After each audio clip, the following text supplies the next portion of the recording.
Yeah, so the work I was doing today was picking up drops. At the end of the season, there's lots of work, even on a small orchard. If the full crop isn't harvested, frost will kill the apples. Sandow Farms co-owner Phil Chaplin knows full well what can happen.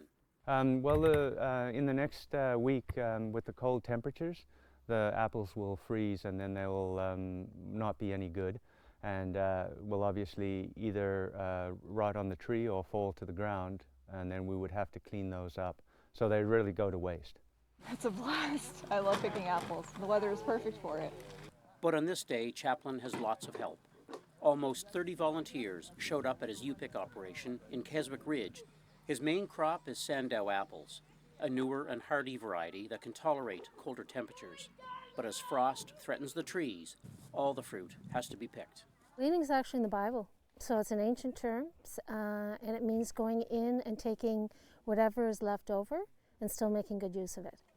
And that's where Suzanne White comes in. She's the coordinator with the Community Inclusion Network. The organization is helping several local growers by gleaning their last fruits and vegetables.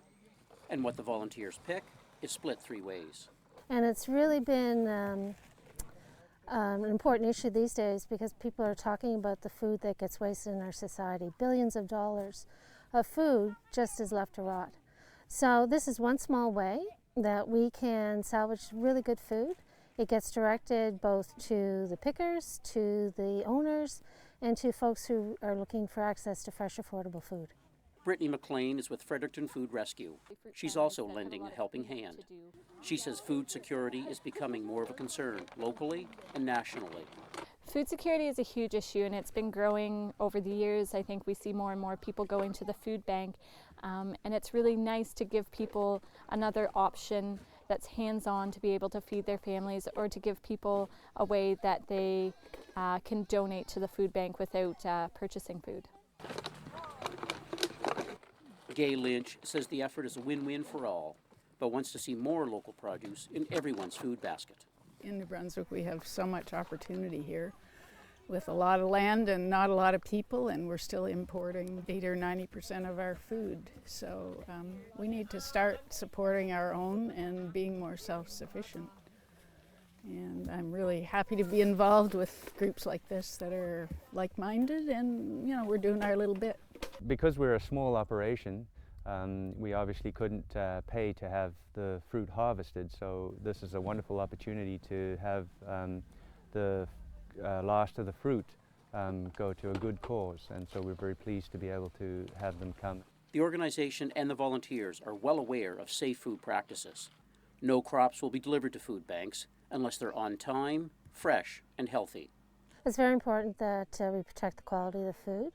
And so we've taken a look at what the Health Canada standards are and make sure that we're transporting food safely. But the other thing that's key is to make sure it gets distributed as widely as possible. So the food that comes off doesn't necessarily go to one source, to one food bank. We've made phone calls to 12 different organizations in advance to let them know that we're picking the apples and to queue them up so that we can deliver them direct to them. Then you don't have one organization that's saying, what do I do with 300 pounds of tomatoes or pears or apples? This property gave us the opportunity to grow organic apples, and we really like to see customers come and pick the organic fruit. And over the years we've worked hard to make a much better crop. As Chaplin hopes to grow Sandow Farms, the Community Inclusion Network hopes to grow the program next year so that more farmers will use the practice of gleaning. We would love to hear from more farmers and backyard growers when they have an excess crop that they don't want to see go to waste, when they need help at the end of the season cleaning up their crop, when their paid labor is done for the season, and when they don't want to see their food go to waste, when they want to donate. In Keswick Ridge, this is Sean DeLong for Rogers TV News.